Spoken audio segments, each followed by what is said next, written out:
Yeah, thank you. Thank you so much, Terry. And thank you everybody for joining us today. And hello, my name is Sam Hadadran, and I am one of the co-artistic directors of What Will the Neighbors Say? As Terry said, we are a Brooklyn-based theater company with a mission to provoke questions through untold stories. We create original theater that examines historical, social, political, and economic narratives that have been disregarded, misrepresented, or otherwise untold in order to provoke discourse in our audience and here in our community. And though we're based in Brooklyn, we are an internationally facing company. We have artistic directors from Venezuela, Puerto Rico, Scotland, and here in the US. But most importantly, we are all so thrilled to be here with you today. So before we jump in, I did just want to take a moment to introduce the other co-artistic directors of the company. We'll introduce ourselves. So yes, as I said, my name is Sam. I use he, him pronouns, and I am one of the co-artistic directors, and I am coming to you from Brooklyn. And I will pass it over to Ana Cristina. Hey there, my name is Ana Cristina da Silva, and my pronouns are she, her, hers, and I am also streaming from Brooklyn, and I will pass it to Jorge. Hello, everyone. My name is Jorge Morales Pico. I am also one of the co-artistic directors. Just want to thank everyone for being here and for your time to watch this performance. And I am coming to you from Manhattan here in New York, and I'll pass it over to James, our final artistic director. Thanks a lot, Jorge. Hello, folks. My name's James Clements. I use he, him, his pronouns. I am coming to you from my home in Scotland, but feeling a lot of Brooklyn and Queens love in the space these past few days. So it's really been a special thing to be a part of.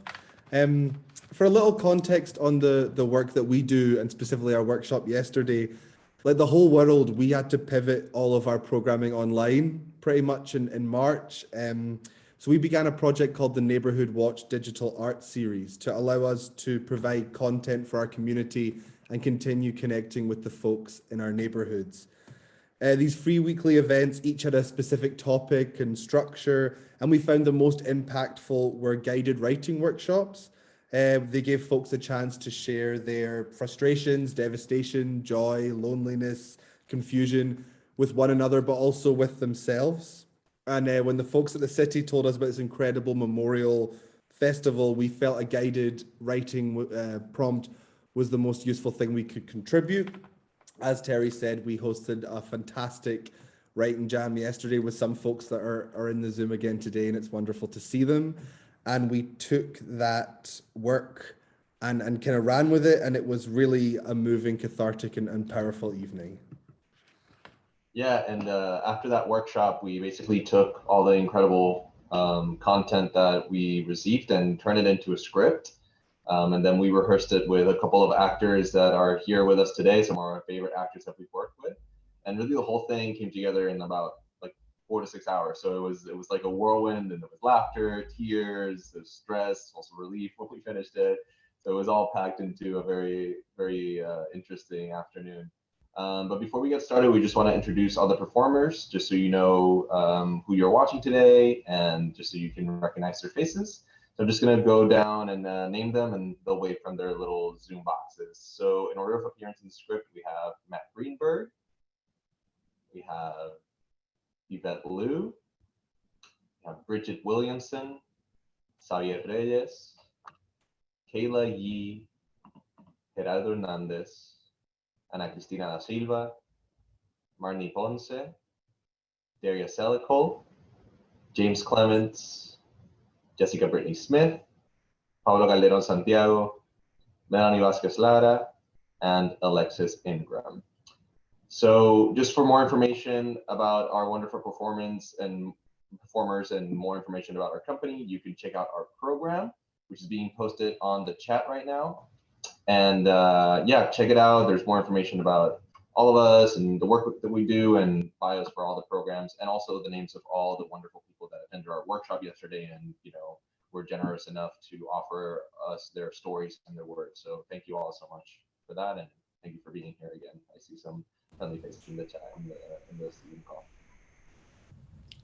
We are also joined today by John McLean, a wonderful musician who joined us for the workshop yesterday. He created some original music inspired by the powerful testimonies we heard during our workshop. He is going to share some of that music now and then at the end of the workshop, or at the end of the reading as well. So please welcome John. Hey guys.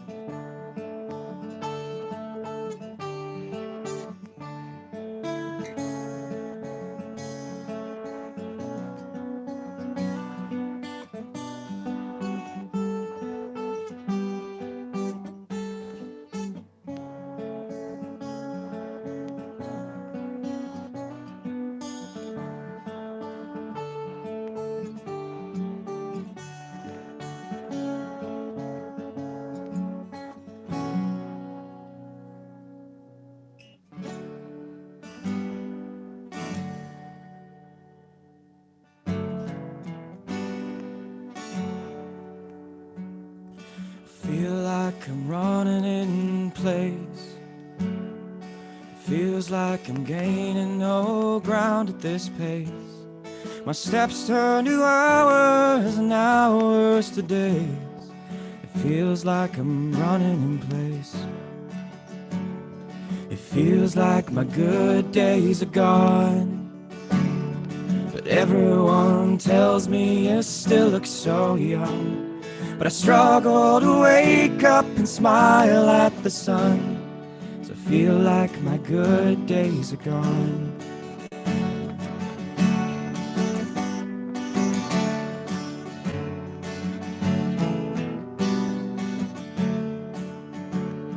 My eyes have now faded to black.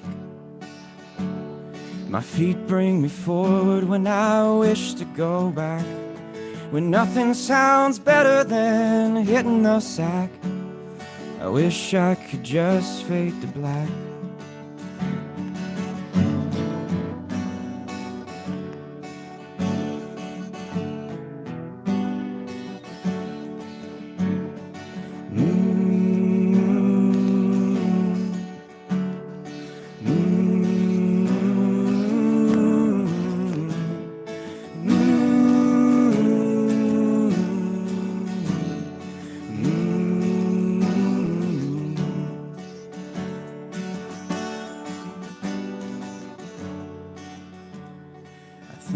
My spirit is spent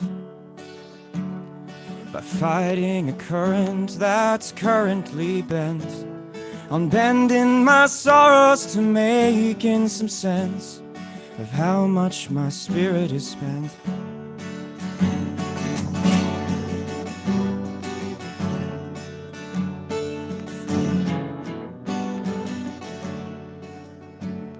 So paper birds fly me away. Don't know how much longer I could possibly stay within this arrangement, drifting through days. So paper birds fly me away, and paper birds fly me away.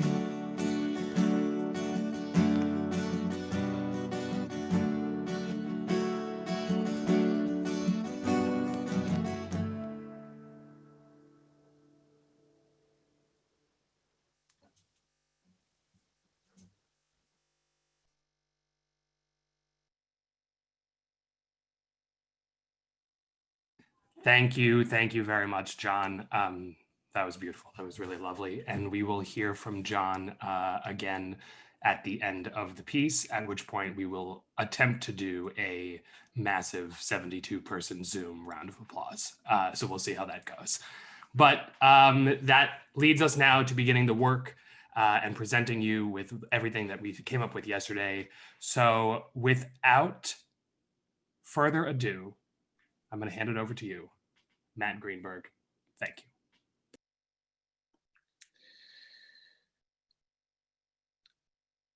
I came here today to spend some time focusing and reflecting on everything that had happened. I came here to witness and hold space for our words, for reflection.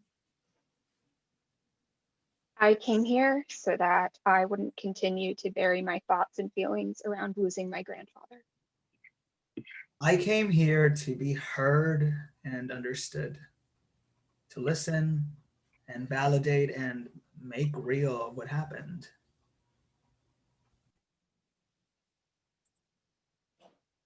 I came here because there seems to be no time to spend on those who are gone.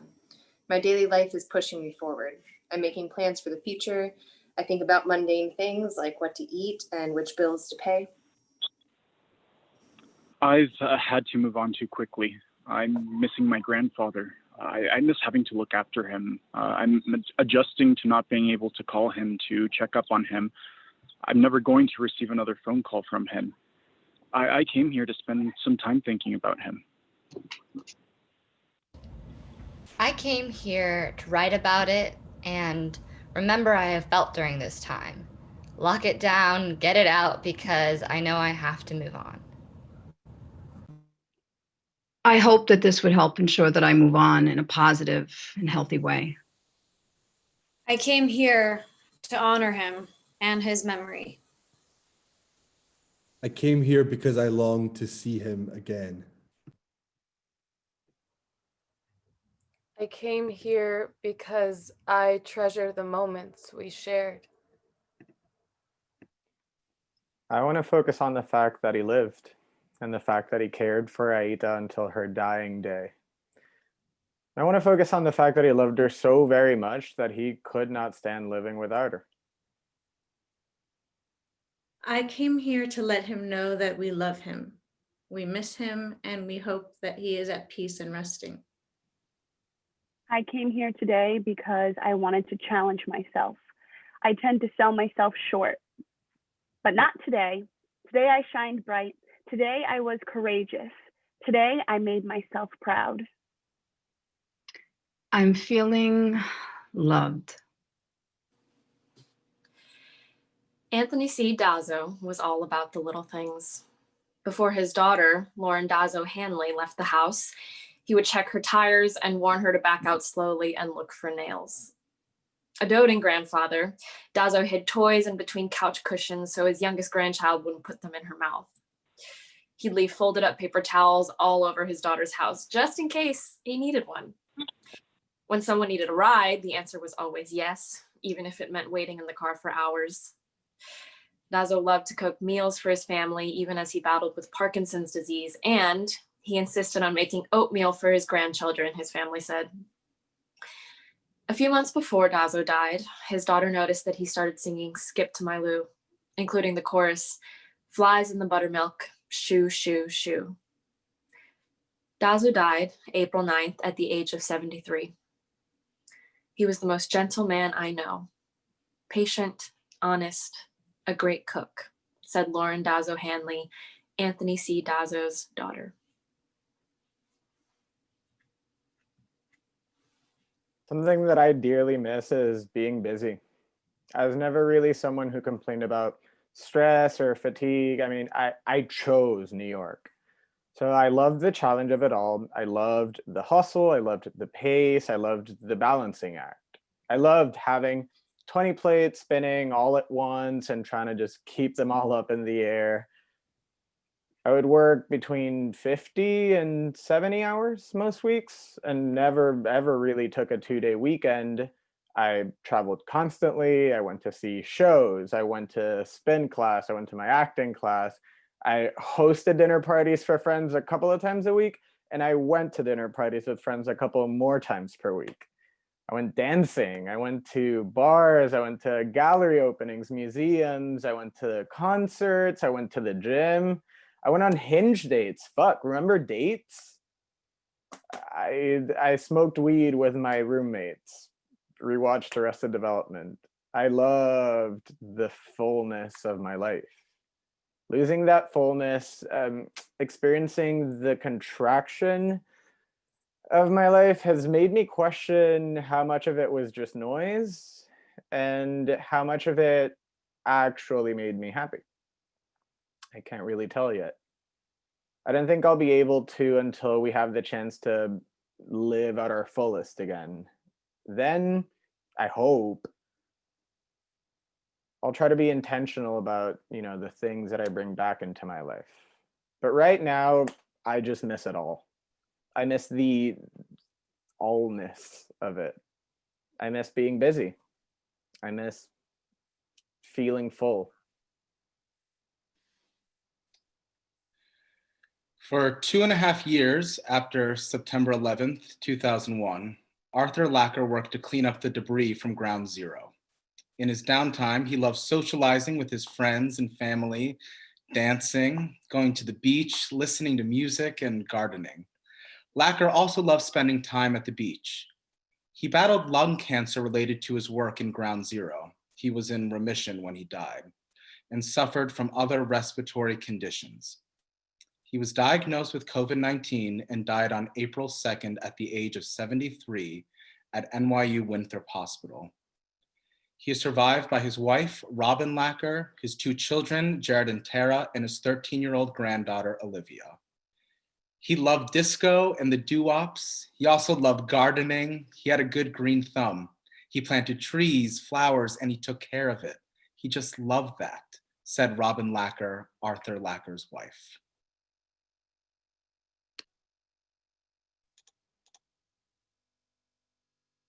I came here today after only discovering this program yesterday.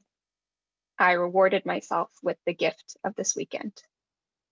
I have been selfish in not sharing these resources with everyone I can think of. I kept it to myself, not out of fear that it wouldn't be great, but because I didn't want to share this space with anyone but strangers. Strangers are kind and judge you on your presentation, not on your baggage. I took a chance that the one I did share it with wouldn't even see or follow my advice. My world revolves around my needs at this time, and that may not match up with anyone else's simultaneously. And I know by now that no one likes to willingly follow any advice at first. I am where I am today because I followed my own healing. And every path I followed led me to this place. I opened myself up to healing and to moving forward. I think my knee is aching today because it wants me to sit still and to absorb everything I can and to soak in the messages and the healing power of words, to learn to reimagine my life and to be engaged. Has been forever changed by Zoom technology and transport and by the connections I'm making, both close to home and far away. I'm coming alive in new and different formats. I get to see the inner version, my true self, come forth. I get to shine and feel and bask in the glory of being alive. Touch is overrated if it comes from the wrong people. And simple touch that doesn't involve your mind at the same time sets the stage for conflict. I have no room for unnecessary conflict in my life right now. The world has created more than its fair share in 2020. I have to simplify my desires and appeal to a higher need. There is nourishment out there that doesn't come in the form of food and family and fair weather friends.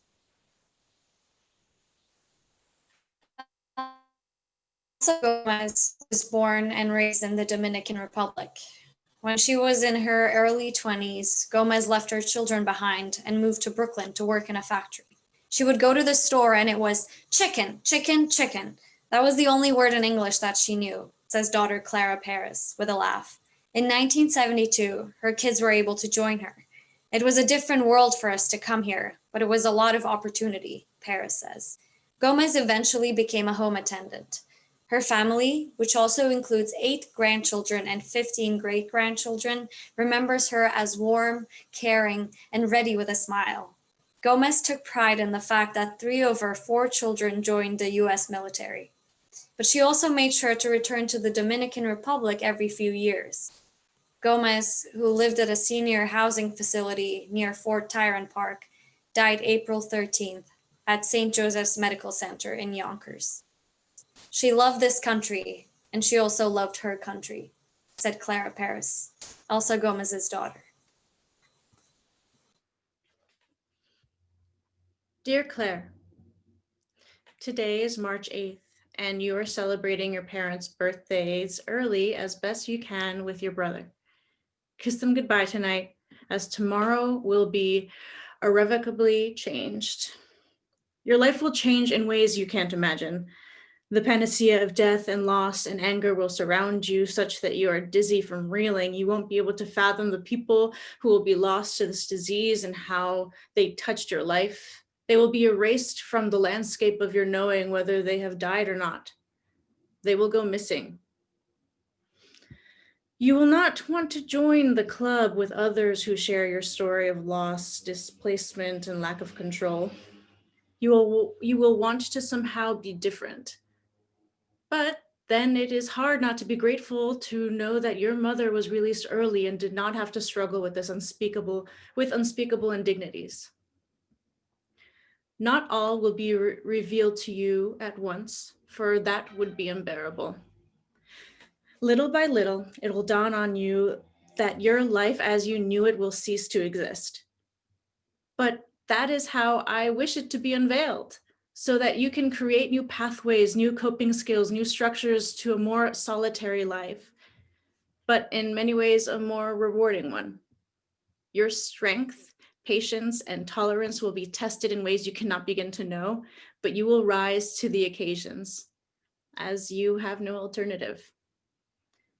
There is a reason you do not keep alcohol or firearms in your home. Continue to do that.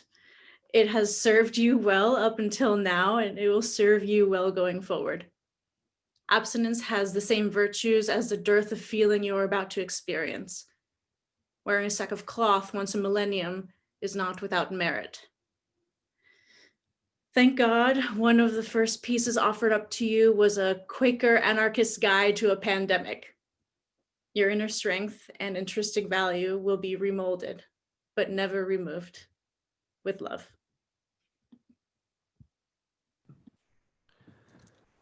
Toward the end of her life, as Karen Garvin was confined to her bed with COVID-19, she was asking us all if we were eating and taking care of ourselves, said her grandson, Janali Hibbs.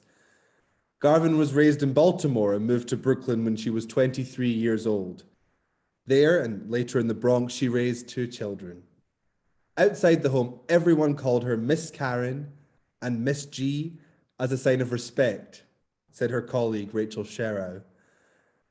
As the coordinator for City Meals on Wheels at Mid-Bronx Senior Council, Garvin oversaw regular food delivery to hundreds of residents in the Bronx, working long hours, 6 days a week, and every Thanksgiving and other holidays. She gave people opportunities who would not normally have opportunities. Ex-cons, former drug addicts, Hipp said. Garvin, who was described as a free spirit and an avid reader by her family, died on April 10th at New York Presbyterian Lawrence Hospital in Bronxville after a week-long battle with the virus. She was 63. She was kind, generous, and totally dedicated. And she never stopped helping people, said Sherrow. I made salmon with rocket salad. I brushed my teeth. I worked on my laptop. I ate lunch with my sister. Why do I always write about us? I made a dirty martini. I smoked 2 joints with my friend in a park near my old school. We didn't share, of course. I drank a dirty martini. I went for a run. I need to find a therapist. I had a bath. I watched 2 episodes of Thick of It. I snuggled with my dog. I checked in on a late order from Amazon. Sorry. I'm really grateful for my therapist. I listened to a Kate Bush album, 1978's Overlooked Lionheart. I read a chapter of my book. I listened to a Marvin Gaye album, What's Going On. I made a perfectly soft boiled egg.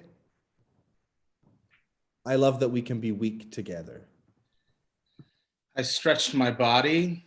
I got a text from an old fling. How you doing? I did about 10 squats. I took a shower. I wore my pajamas to work. I woke up at 6. I took a shower and got ready for work. I made strong-ass coffee. And I can't believe it's been a year since I've seen you face to face. I taught my classes. I taught my favorite group of students, Atlantis. I laughed and celebrated their perspectives. I introduced a new project. I watched episode 4 of Star Wars. I did laundry. I walked for an hour. I spoke to my colleague who vented and felt better.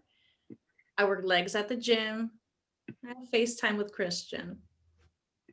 I worked biceps. I stretched. I spent time with mom. We watched indie movies.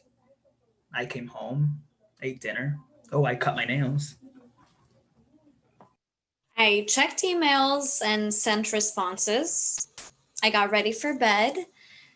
I put on a movie. I turned off the movie, put on my bedtime story by Matthew McConaughey. I fell asleep. I gave my opinion on an outfit. I prepped my sides. I went to my accountability group. I washed my face. I worked dialogue for my script. I watched YouTube videos in my living room. I washed my dishes and only my dishes. I went to the grocery store.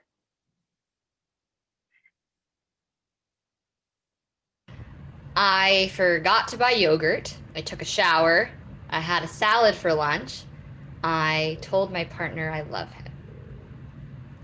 I watched my roommates do coke. I opened and closed my windows too many times. I smoked, but not too much. I waited. It makes me feel stronger. Everyone looked forward to Mudada Kabir's barbecue and his famed red velvet cake at family reunions in Wilson, North Carolina. He was the go-to cook in our family, recalled his daughter, Kiana Warren. A resident of Brooklyn, Kabir was born in 1962 in Newark, New Jersey. He attended Wequahic High School there and graduated with a business degree from New Jersey City University. He worked as a drug counselor in New York City and was the father of 8 children and grandfather of 15. As an outgrowth of his Muslim faith, he changed his name from Reginald Williams in the early 2000s, and he spent his free time at the Masjid. He loved conversation, and he attuned himself to his grandchildren's interests. They called him Poppy or Pop-Pop. He could talk to you about anything, from religion to ancient history to current events, said his daughter. Friends and family didn't know Kabir was sick, but when they couldn't reach him during Easter weekend, they began calling hospitals. By the time they managed to talk to him via iPad, he was on life support. They spent 2 hours reminiscing and saying goodbye. Kabir died at Brooklyn Hospital Center on April 22nd. His survivors also include his partner in love, Carla Barnett. He was a person anyone could talk to without judgment, said Kiana Warren, Mudada Kabir's daughter. I told my partner I love him. That was not the first time, nor will it be the last.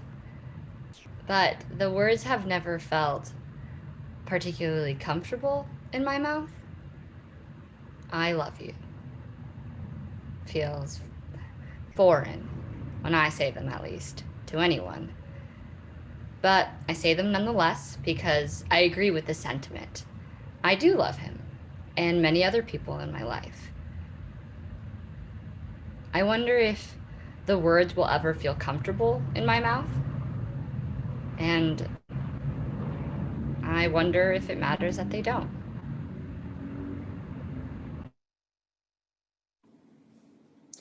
Rustico Pasig loved going out to eat and shopping with his daughter, Rhea.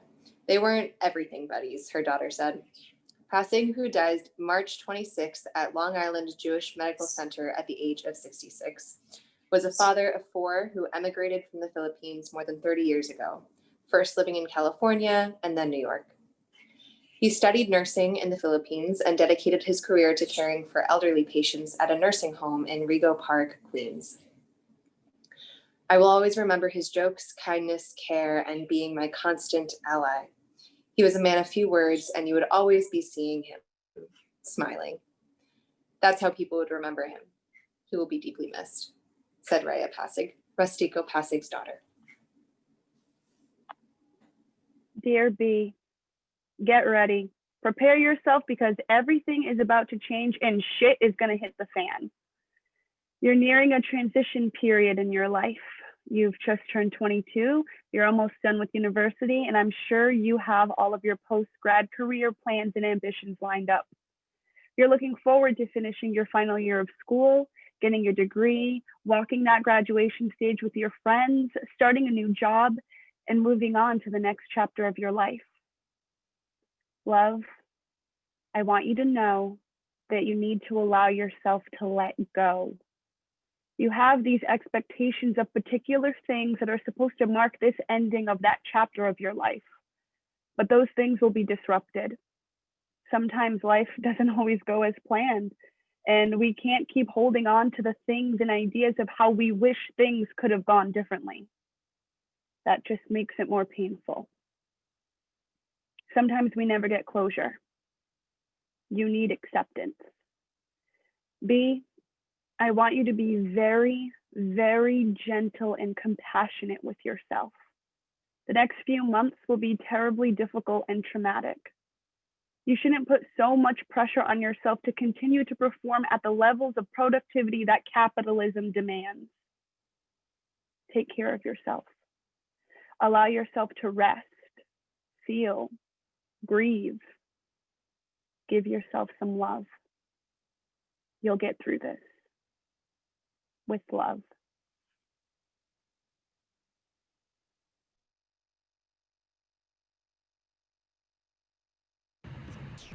Thomas Ecker survived the Holocaust after he and his mother used false Dutch identification cards to evade the Nazis.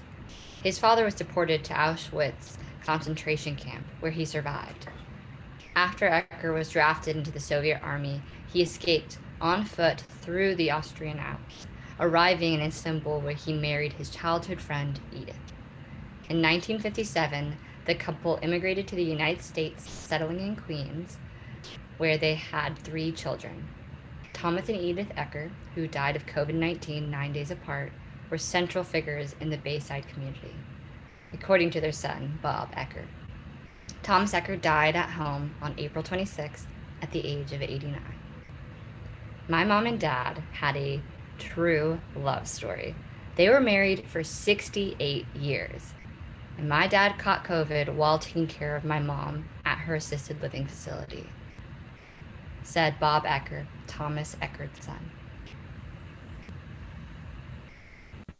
I drank half a glass of wine, then I put it in the fridge intentionally to go back to it later, and I made coffee instead.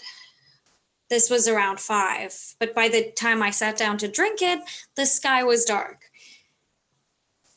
The evening comes too soon, and my body doesn't know what it's supposed to do. How do you make transition between day and night when nighttime happens a few hours after I've just had breakfast? The good news is this is temporary. the sun will take over as quickly as it left. But until then, how do I adjust for the changing definitions of time? What does the sunset mean? What is the evening? When is night? And when is it okay to drink that glass of wine? It's still in the fridge. I probably shouldn't drink it now, but I most likely will.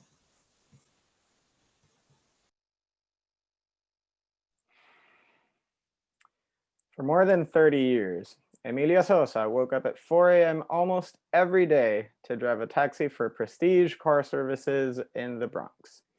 At family gatherings, Sosa enjoyed playing with his grandchildren and often shared life lessons that he picked up over the course of his long career behind the wheel. Have a goal, he would tell his son Ramon. Make a plan. Sosa died April 17th at Montefiore Hospital at the age of 73. He's survived by his wife of 49 years, Gertrudis, his 4 children, Esmeralda, Manuel, Maribel, and Ramon, and 8 grandchildren.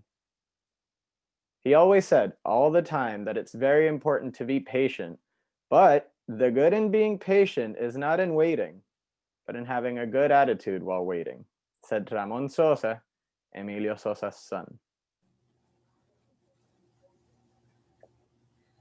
The day I lost my mother. The day I lost my mother, she was with us, but not with us, if you know what I mean. November 1st. What was happening? I'm not sure, and her confusion confused everyone. I mean, no one said anything at the time about vascular dementia, but it seems like that's what it was.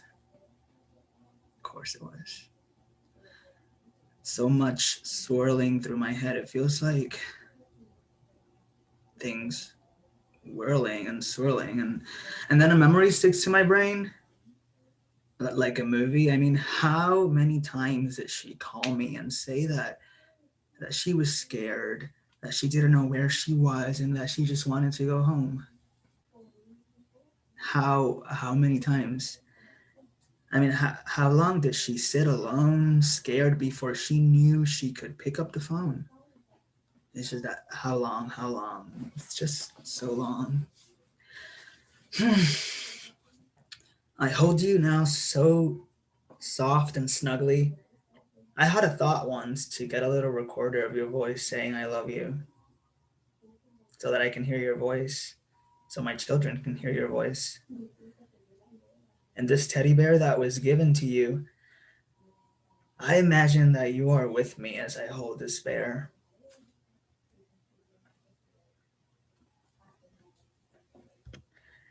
And sit in this chair. I hold you in my heart, wishing I could hold you once more, kiss you once more, tell you that I love you just once more, and hear your voice back saying I love you too. Yo, I love you, mommy. And I love you so much. I hope you knew it all the time. I hope you can feel me as I squeeze this bear and just pour all my love into it. And I want to thank you for all the love you put into me. There wasn't a day in my life that I didn't know your love. And I hope you are free and happy where you are. I hope you are receiving all the love you longed for and deserved here on this earth. And I hope that all the love you shared with others is returning to you times a million. In fact, infinity, because you are infinite. Your love is infinite. I love you, and I thank you, and I love you. Lemuel Cizon didn't like to argue. Cizon, who was known as Boyette, would say that agriculture increases GDP, gross domestic peace. Born in Quezon City, Philippines, he arrived in Flushing in the 1980s. For 27 years, Cizon worked as a medical technologist at Nassau University. He was a people's people, his daughter said, with a silly sense of mischief, who loved to help without expecting much in return. Cezanne died March 31st at the age of 56 and is survived by his wife, Vanny, and his 3 children. Without fail, his face would light up when he saw us. Hi, Babine. Hi, Nang. Hi, Kyle. Rang like music while his hugs and kisses filled us with warmth, said Liavani Cezanne, Lemuel Cezanne's daughter. I'm not sure if it's because of the pandemic or because of their age, but these past few months have brought on conversations I was not prepared to participate in or listen to. My parents, only in their 60s, have been discussing their mortality. They've each lost many friends over the years, a topic which has always been mentioned very casually. This time of being isolated with them, especially since they're both retired, has increased the regularity of these conversations. Their discussions of potentially dying are really fucking hard to hear. I am left gutted after every mention. And their casuality about it is the worst aspect. I do not want my parents to leave me anytime soon, and I can't help feeling that it is coming. A few weeks back, my dad, the physically strongest person I've ever known, caught a 24-hour bug. My mother acted nonchalant about the whole ordeal, while my father immediately put himself in bed and started moving about as if he was on death's door. I had never seen him with such a sullen expression. Thankfully, he recovered shortly after, but it left me feeling so hollow. I now look at my parents, my dad in particular, as fragile. I have never been much scared of death. My experience of living has been temperamental, and to be honest, I've always felt like I had one foot out the door. But this time spent seeing my parents living this way has shifted my perspective on our relationship. I do not want them to leave anytime soon.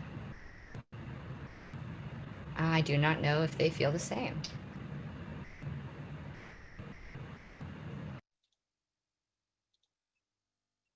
Ralph William Martel Jr. rendered vivid sculptures made of metal and wood. He believed art and artistry belonged to the working class, not solely to the rich who could afford his pieces, his family said. Martel, a studio art professor at the College of Staten Island, lived in an artist's home on Bethune Street in the West Village and was known for hosting parties. Most gatherings ended with Martel playing bluegrass on his mandolin with his guests. It was the soundtrack of my childhood, said his son, James. Martel died at Methodist Hospital in Brooklyn on April 11th at the age of 84. He is survived by his wife, Huguette, their 2 sons, James and Django, and 3 grandchildren. He would take pictures of trees and show the geometry of the way they grew. Even though it looked like a tangled chaos, he could define this geometric beauty and regularity, said James Martel, son of Ralph William Martel Jr. I sporadically dance to the same song more than 40 times throughout the day. Dance has really been getting me through the pandemic. It is the one thing that I've been doing consistently every single day that has been keeping me alive. Sometimes it's the first thing I do in the morning, even before eating or doing any part of my morning routine. I am so grateful to have reconnected with dance, this movement medicine. I used to dance ballet and tap when I was younger, then quit, but never really got to explore just moving how I feel. This year has been heavy. I've been spending so much time in my head, and dance allows me to be present in my body again. It allows me to flow with music that I love and that moves me, literally. I'm able to physically release all of the tension and emotion and pain that I've been carrying bottled up in my body. Time flies when I dance. Sometimes I spend 4 to 5 hours in sporadic intervals throughout the day. It's so addicting that sometimes I have to discipline myself to stop when I have something else to do, like attend a meeting or eat a meal. I want to start taking classes again, but even without them right now, I feel like my natural instinct is pretty good. I think I'm also drawn to it because it's one of the few forms of art where I feel like I can channel or express both of my masculine and feminine energy.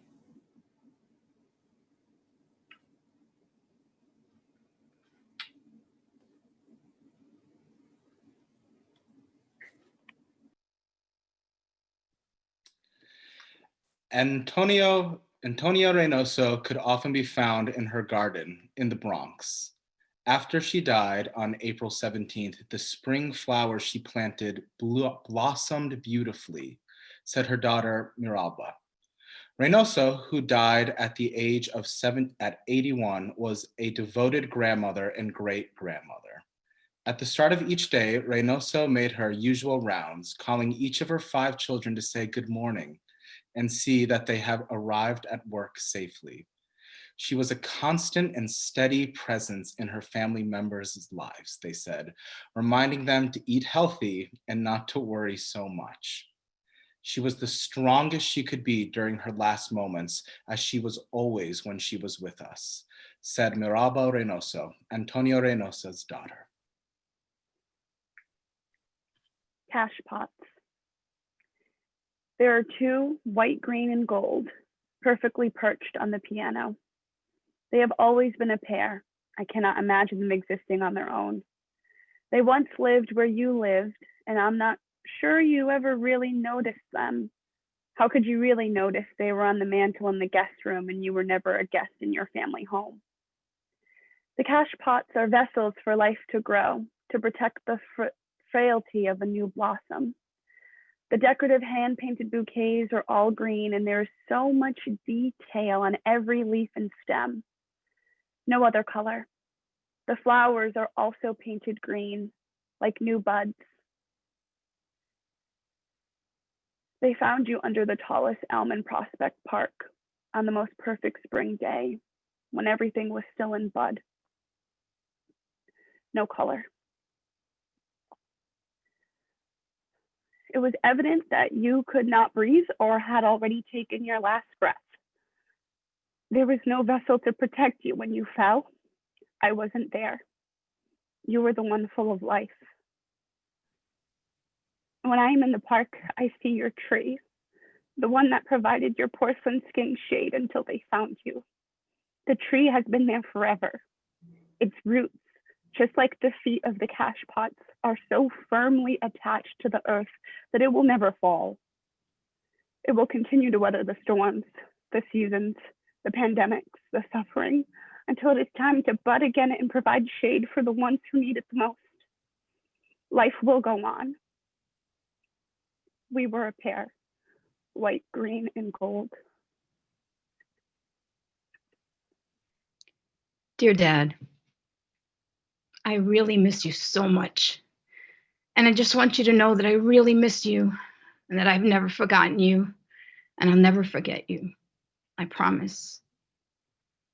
I know you and I didn't have a very non-traditional or traditional relationship, but like I always tell everyone, I learned over time to accept you as you are and not who I expected you to be. It's always easier in life to follow that philosophy and practice that way of reasoning things you don't fully understand. People always set these unrealistic standards, idols, models of how the roles we play should play out. But they're not fair to those people who didn't have examples to follow or who have been dealt cards that would leave a person homeless at a poker table. I don't judge you anymore, Daddy, because who am I to judge you?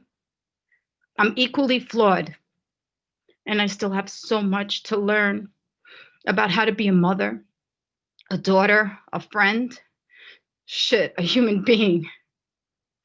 Love And life is like a glass of Johnny Walker. Sometimes we get the red label, and sometimes we get the blue. I remember how you loved you some Johnny Walker. I also remember that day I gave you the bottle for Father's Day, not knowing you would drink it all and then drive home. I was young and foolish. And well, you were old and foolish. So I guess that's something I inherited from you. What you couldn't give me in your life, you gave me in death. I'm grateful to you for all the lessons, all of them that you taught me, the hard ones and the beautiful ones. I know you loved me, my girls, and even Mom in some way. The right way for you.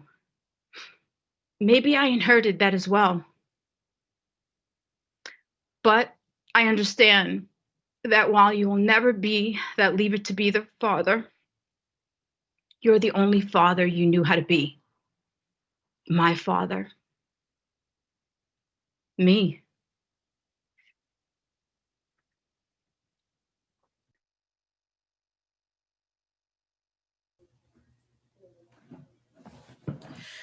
Manuel Rivera came to the US from Puerto Rico in 1950.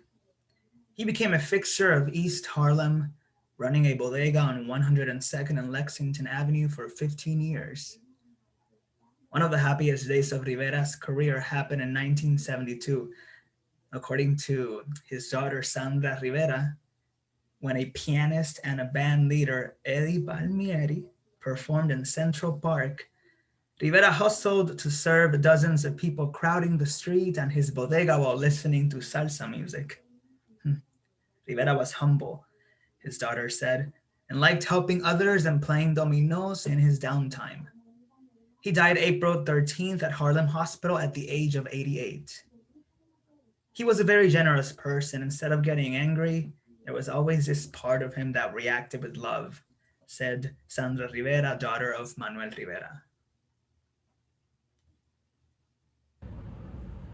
The smell of iron and must, a must for me. Every day, all day, a powerful tool used to construct and deconstruct anxiety, fear, dreams, freedom, to let go, move slow, speed up, chi up, free up my iCal, to burn cows, to build up, to lift up, to let up and down.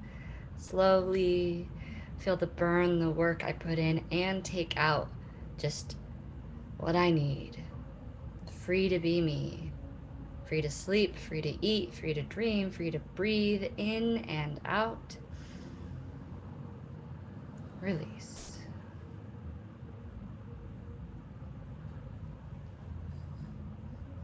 Blanca Castaño Mero was born in Manta, Ecuador, the daughter of livestock farmers.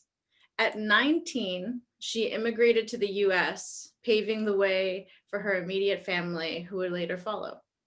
While living in Brooklyn, she married Tito Mero, a fellow Ecuadorian immigrant. They raised 3 children and later settled in Queens. Mero had a career as a hairdresser and tailor, and she was also the family matriarch, said her daughter, Diana Mero Taski. She was there for me when I delivered my first child. She stayed there through the night to make sure I and the baby were okay. Mero loved walking on the beach and feeling the sun on her skin, her family said. She took pride in her tomato garden and also had a knack for making new friends. Mero fought metastatic breast cancer and diabetes for years before getting sick with COVID-19. She died April 19th at New York Presbyterian Weill Cornell Medical Center at the age of 77. She was a great mom who loved life, family, and friends. She enjoyed helping people, said Diana Mero Taski, Blanca Castaño Mero's daughter. Okay, man, I don't want to startle you, but these next few months are going to be complicated. They might even be devastating, but they will also be filled with opportunities for connection and personal growth. I mean, I don't think I have any other advice than to get to know yourself. You are awesome. I am sure of it. You're complicated as well, and it can be hard to sit with yourself, but you're going to have plenty of time to learn how. So here are some tips. 1, go outside. Go outside. Go outside. I cannot say it enough. Walking will save you. 2, be curious about the way you feel and how you respond to the world. 3, try something new. Maybe learn to bake or pick up a new trade. 4, if you don't make your bed every day, it's okay. 5, sometimes emotions hit you all at once like a ton of bricks. This is normal. 6, let people get to know you, even the ugly parts. And 7, friends come and go, and that's okay. With love. P.S. The world is complicated. Ernesto Hernandez was among the first MTA workers to die of COVID-19. A bus driver in Brooklyn for 15 years, Hernandez died March 29th, one day after checking into Maimonides Medical Center. Now, when you see a bus driver, they have a mask and gloves, said his son, Stephen Jimenez. But back then, my dad never got a mask or a single pair of gloves. Hernandez, a father of 2, was described by his son as a straight arrow, who was an elder at a Kingdom Hall of Jehovah's Witnesses in Brooklyn. He did everything for us. He went out, did everything he had to do, then went home to his family. Stephen Jimenez, Ernesto Hernandez's son. Swirling pinwheels of radiance, bursts of light before the sunrise, internal clockwork, the tide rising within, swelling music, soundless and effulgent. If I could live without the possible, none of these things would matter. The quick and slow progression of light and sound, the rise and call of breath, emptiness, disappearing in memory's demise. Your hand against the opening sky, my body floating in a worldless sea. If only I might fly to your side, resting upon the sleeping flowers, ready to disturb the gravity of countless mornings unfurled. Dear Mum, how did I not know you were so sick? I mean, I knew you were sick, but I couldn't see how very bad it was. Had you been sick like that when the hospitals were not under stress, we would have surely brought you to the hospital. Did I really think it would pass? That I would be able to nurse you through it? Should we have taken the chance to bring you to the hospital? Could they have saved you? Or would you just have died there, alone without us? I will never stop wondering what if.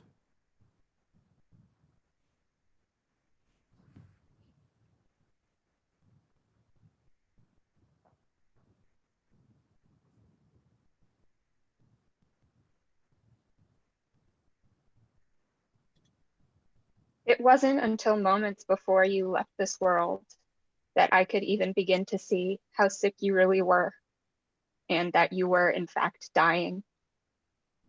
I can't forgive myself for being in such denial. I would have wanted to be strong enough to stay with you and hold your hand and tell you it was okay to go, but I didn't, and I wasn't there for you, and I should have been. I left the room to call Carmelisa and tell her that you had the rattle. It wasn't until that moment that I actually realized that you were dying. You took your last breath before I came back in the room. And at that moment, you were alone and scared. And I will carry the guilt of that night for the rest of my life, as well as the guilt for possibly bringing the virus home and infecting you. I am missing you so much. I have a hole in my heart, and there is a profound emptiness and unnerving quiet in our apartment. I hear you calling my name in the middle of the night like you often did. Maybe I didn't understand that you just needed me. And I'm sorry that I wasn't as compassionate as I should have been. Yeah, I wish I had done better at that. I hope you know that my mission these last 4 years that we were living together has been to make you happy, even though I didn't spend every minute with you when I was home.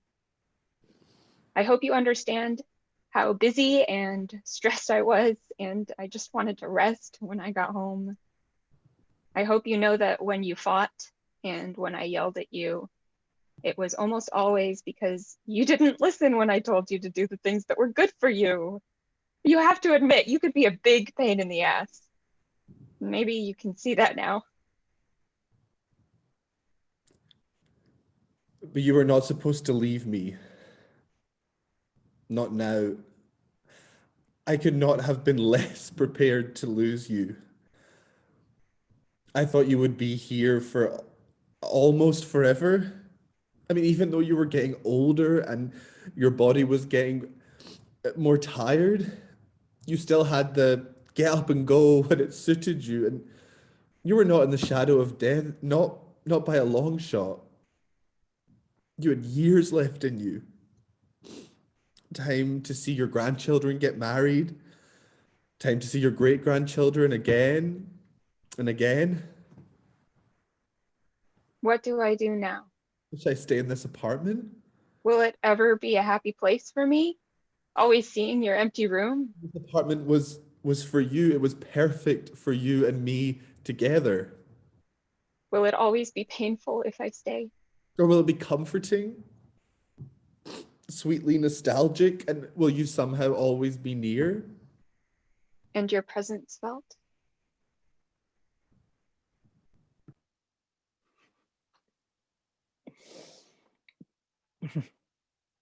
Nothing beats lying close to you, wrapped up in your sheets. Even if your comforter is your baby blanket from when you were young. Your bed in itself holds so much history, I suppose. My head on your chest, I can hear your heart beating. Da-dum, da-dum. I swear our heartbeats do get synchronized. You hold me so innocently, without a drop of selfishness.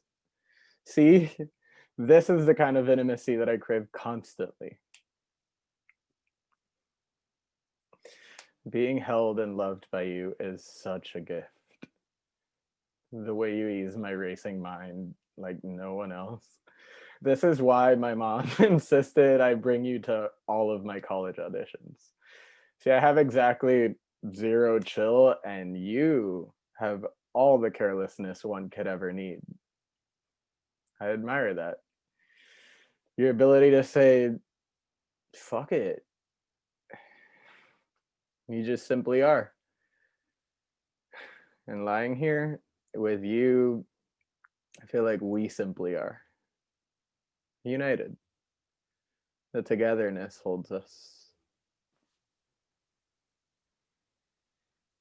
I came here today because the love of my life, husband, friend, and lover left us on May 10th due to COVID,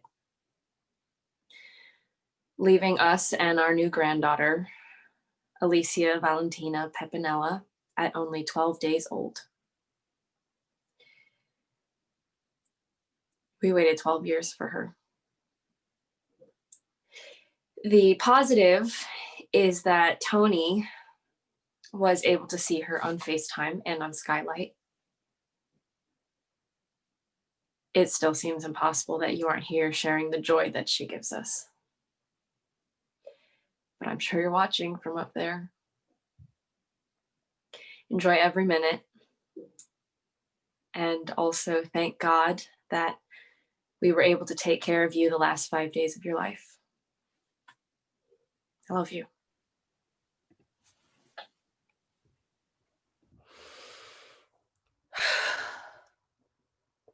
I give myself permission to be vulnerable and free with my thoughts. Let them flow through me like a river that has current, not violent current, but gentle current. Let my operation control center take a break in my busy brain and give me a chance to speak. This takes courage today. And I give myself credit for jumping into the unknown and unfamiliar. My pen and my heart are not strangers, but familiar companions. Let them work together to release pent-up grief and pain over the loss of my beautiful boys. Knowing that I honor them by bringing them into present thoughts. What can be stronger than the life bond I have with them? It keeps me open to them, preserves my relationship with them.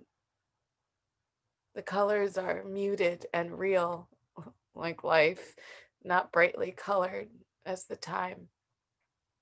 I know as I enter this rickety, wandering, wooden, slightly elevated path that I am heading towards something that will instantly calm my soul. The ocean. With all the ruggedness along the pathway, it reveals its magnanimous self and awesome grandeur. Its peace pulls me in. Its movement mesmerizes my soul. It goes on forever, like the eternity in heaven. It holds the promise of forever. In this picture, I cannot see it yet over the rickety bridge, but I'm sure of its presence. I can hear the roar of its waves welcoming me home to peace and comfort, bringing a smile to my troubled face. It feels good when my soul smiles too. My beautiful, patient soul who waits to be nurtured. Such a simple but sure thing the ocean is. Why the draw-in? I'm one with it. I breathe and sink with it. I am able to get lost in the grandeur and the forever of it, noticing nothing but everything about this beautiful prize that captures my entire busy mind and rocks it to the simplicity. Not complicated, but a promise of rhythm and forever. Much like the transition from the earth into eternity. I wait for it, fearless and full of hope. Mothering is a song from my soul. My children, living and dead, are the flowers of my life. May I nurture them forever. Grief. What happens to love when it has no one there to receive it? To let my feelings flow onto my paper.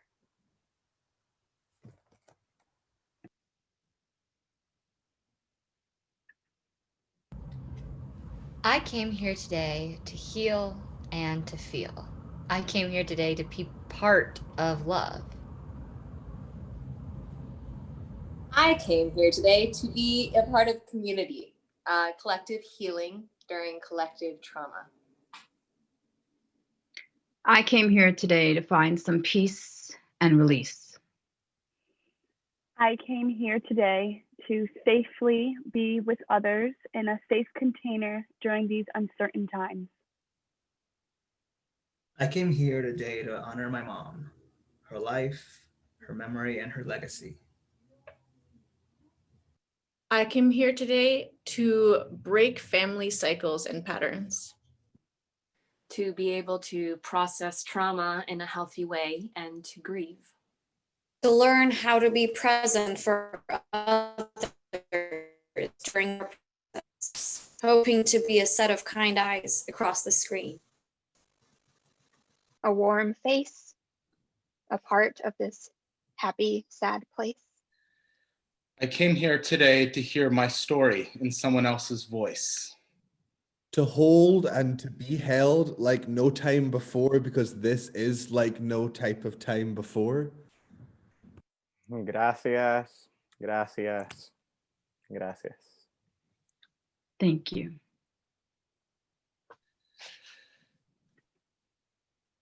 Dear March self, you will move however time and space demand of you, but I write this letter to you in hopes that you don't cave in. There's no such thing as having it all and having it all figured out. No one does and no one will, and that's okay. You will spend time worrying and wondering if things will ever change. And I promise you, by the nature of life, that they will.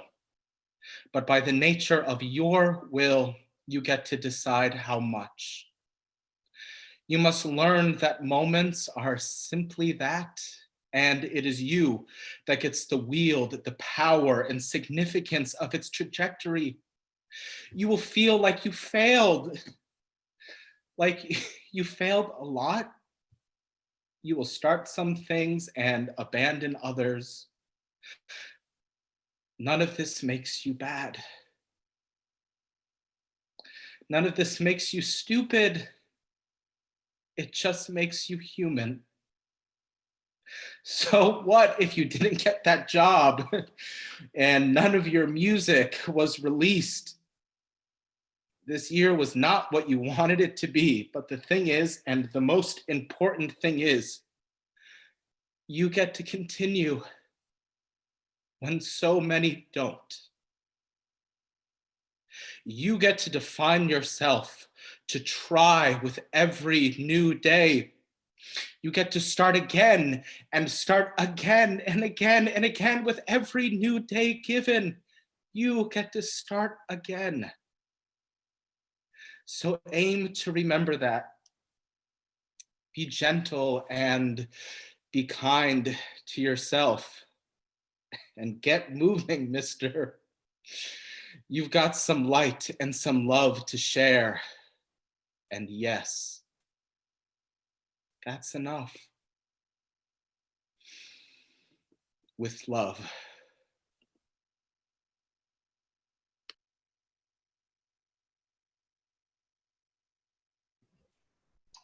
And now one final song from John McClain.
Was everything just noise before? fading out behind the picture frame. Can I stay here anymore? It's just that nothing feels the same, and I'm missing you, missing you.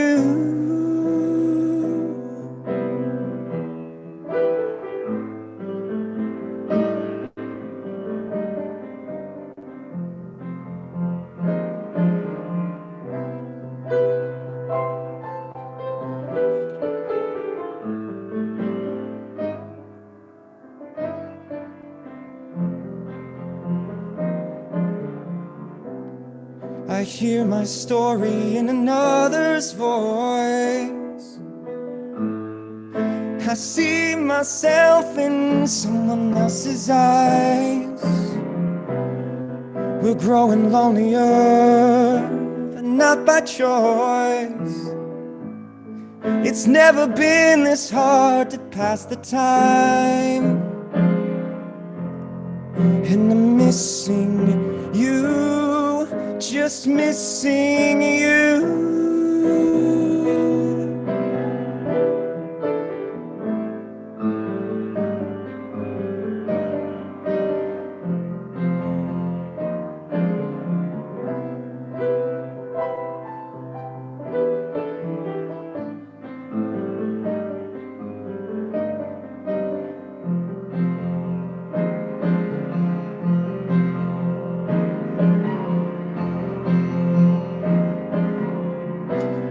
I never thought I'd wonder what the sunset meant. I never thought I'd lose count of letters that I sent. Over time I've learned what only time can see. We're as strong as we need to be.